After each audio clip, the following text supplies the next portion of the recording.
There's two things in common between adapters, speed boosters, teleconverters and extension tubes. The first is that they all fit in between your camera lens and your camera body. The second is that they can be bloody confusing as to what they're meant to be doing and how they actually work. So that's what we're going to address in this video. But before we get into that, a quick word from the sponsor of this video, Skillshare. If you're looking to improve your knowledge of photography, then you should consider Skillshare.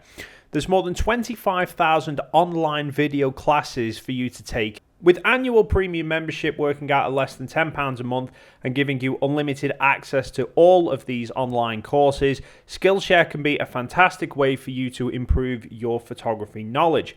And right now, the first 500 people to use the link in the description down below can get a 2-month free trial to Skillshare to test it out for yourself.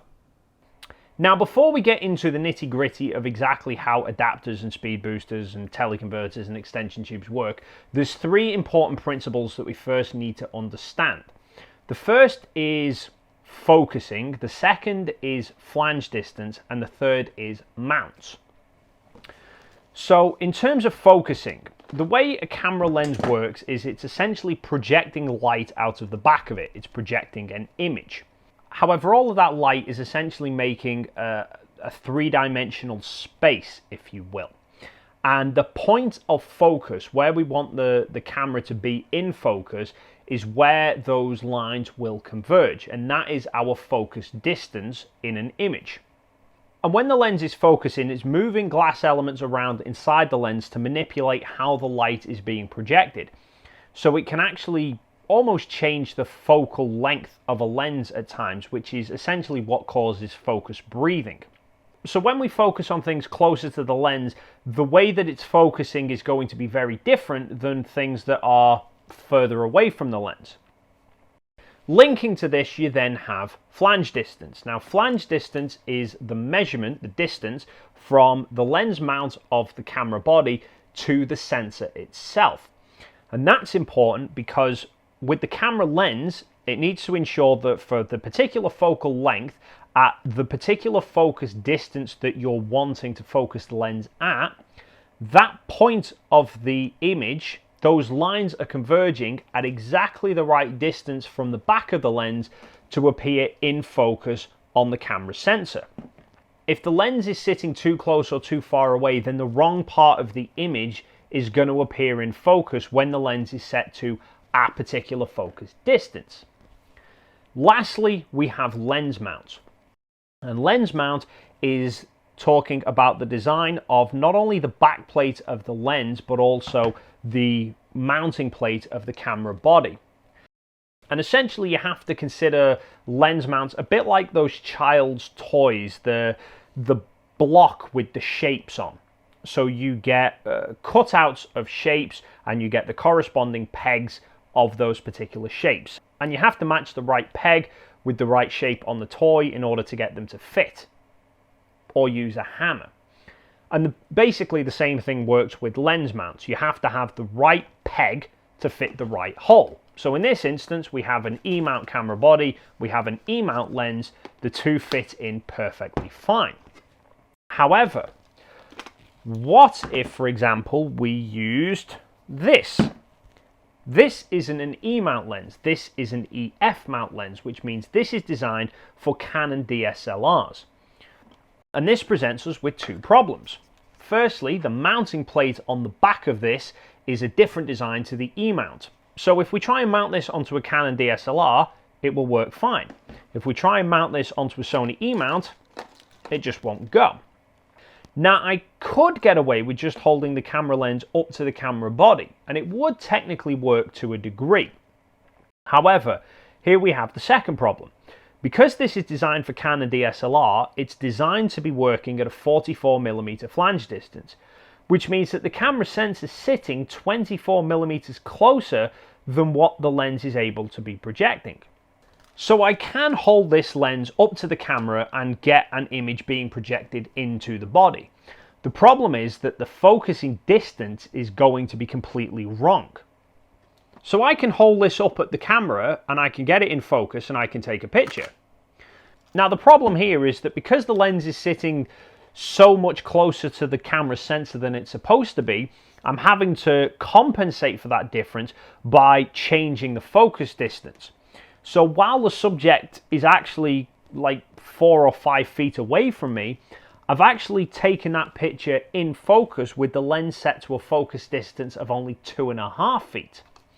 Now this is where an adapter comes into play. So an adapter actually serves two purposes.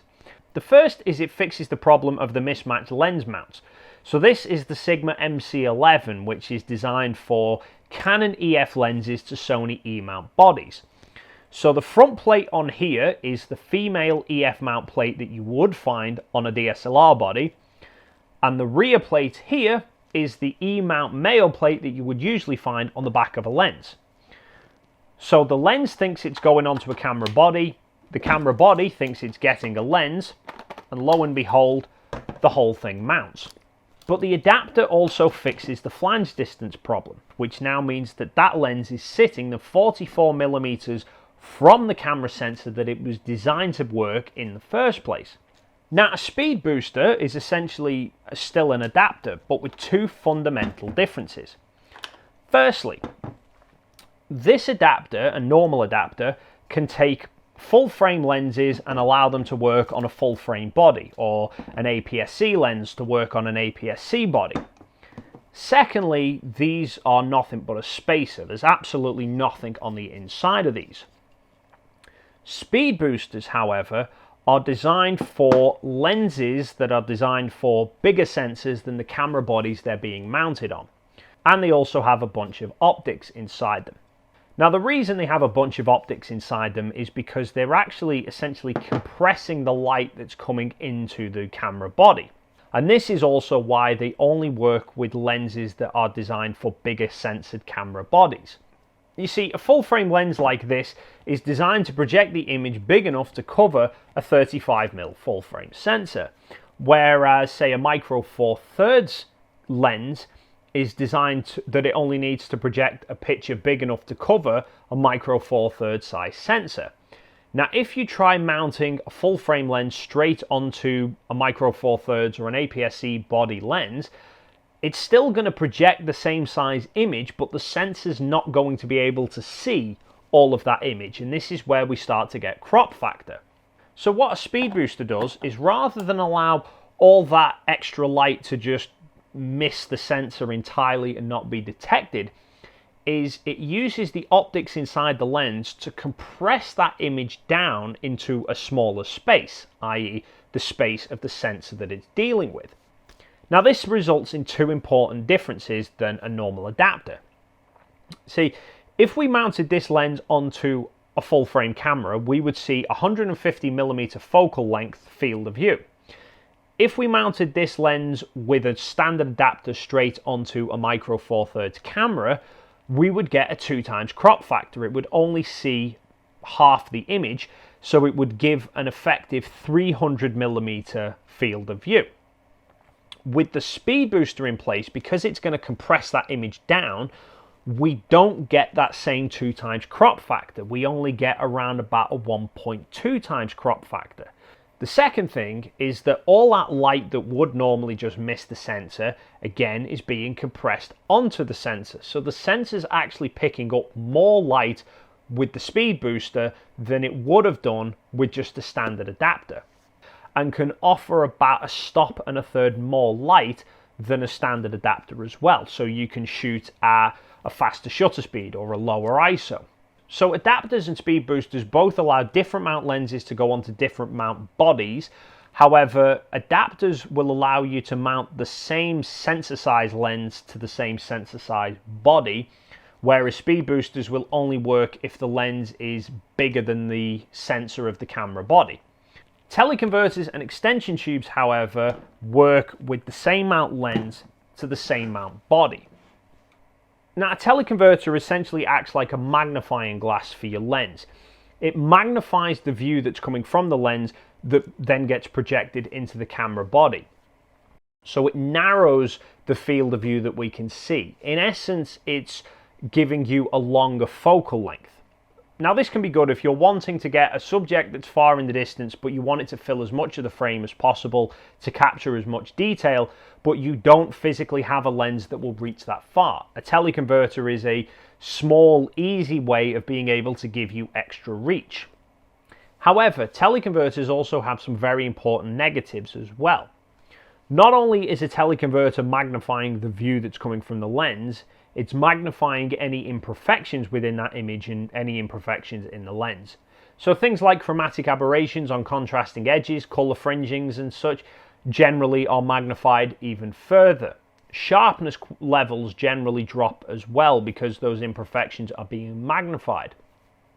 But not only that, you also lose light as well. Because when you increase the focal length of a lens, you actually reduce how much light can be transmitted through it. So you have to offset that with a physically bigger aperture opening. That's why when you look at aperture numbers like f2, f2.8, they're actually a ratio.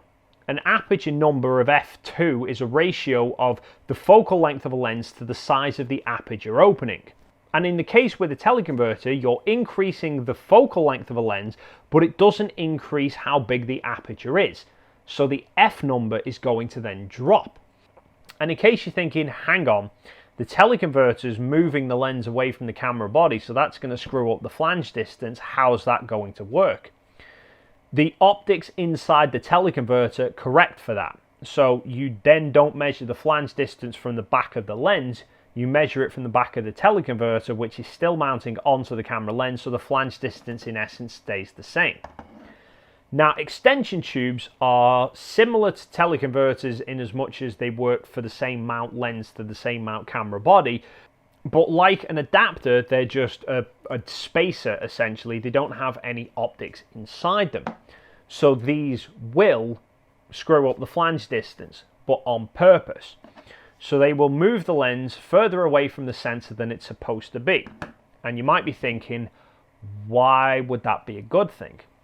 By moving a lens closer to the sensor than it's supposed to be, we essentially bring infinity closer to us. So we can reach infinite focus a lot closer than actually the infinity scale on a lens. But we can't get close focus to anything because it's then too close. By moving a lens further away than it's designed to be, we get the reverse of this. So we can focus incredibly close to subjects that we wouldn't normally be allowed to, but we lose the ability to focus to infinity. So the point of an extension tube, or a macro extension tube as they're also known, is precisely that. They take a normal lens, they move it further away from the sensor. That means you have to adjust your focus to compensate, and you can get very close to a subject and still get them in focus.